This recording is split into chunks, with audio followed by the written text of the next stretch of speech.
existe. Amen. Gloire à Dieu. Alléluia. Je dis à Dieu, il faut que tu me parles.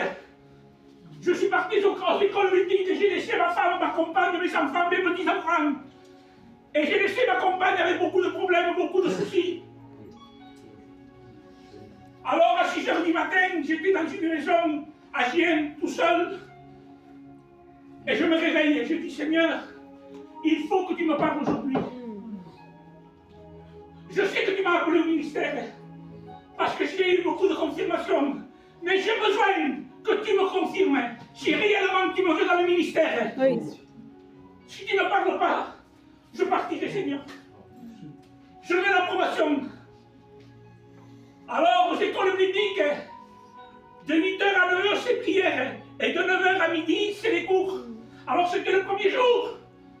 Je vais aux écoles bibliques. 8 h du matin, je m'assieds au fond. Et il rentre un homme entre 60 et 70 ans et il s'assied à côté de moi. Et il me dit, monsieur, je dis quoi? C'est vrai ce qu'ils racontent ces gens? Je dis, qu'est-ce qu'ils racontent ces gens? Que Dieu existe.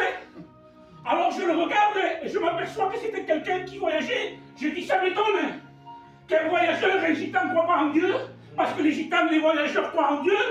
Il me dit, c'est des broutilles et j'y crois pas. Prouve-moi que Dieu existe. Et poussé par le Saint-Esprit, je lui dis, je veux vous citer les choses et vous me direz qui c'est qui les a inventées. J'ai dit, qui c'est qui a fait une voiture? Et il me dit un nom. Je dis, qui c'est qui a inventé l'avion? Et il me dit un nom.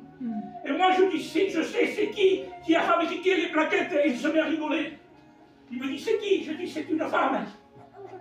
Il me regarde et me dit, là tu m'as prouvé que c'était des hommes qui existaient. Ça je le vois que des hommes existent. Mais prouve-moi que tu existes.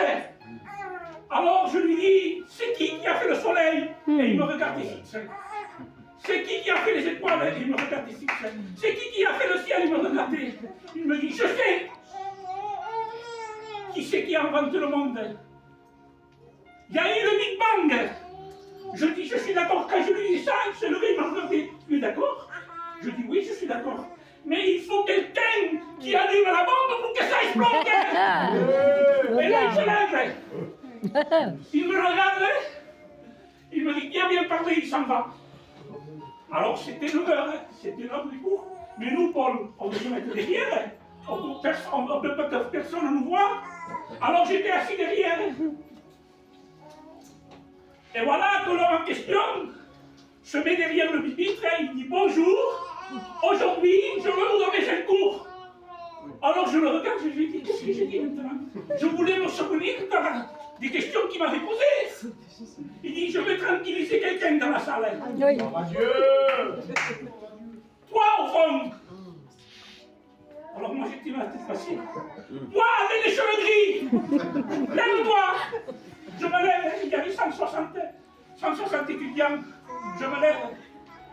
Il me dit, c'est ça l'appel au ministère. On doit parler de Dieu. Amen. Quand on est dehors, on doit parler de Dieu quand on est dans notre travail et on doit parler de Dieu quand on est derrière le meeting. Je demande quelque chose à Dieu à 6 h du matin, à 9 h, il me répond.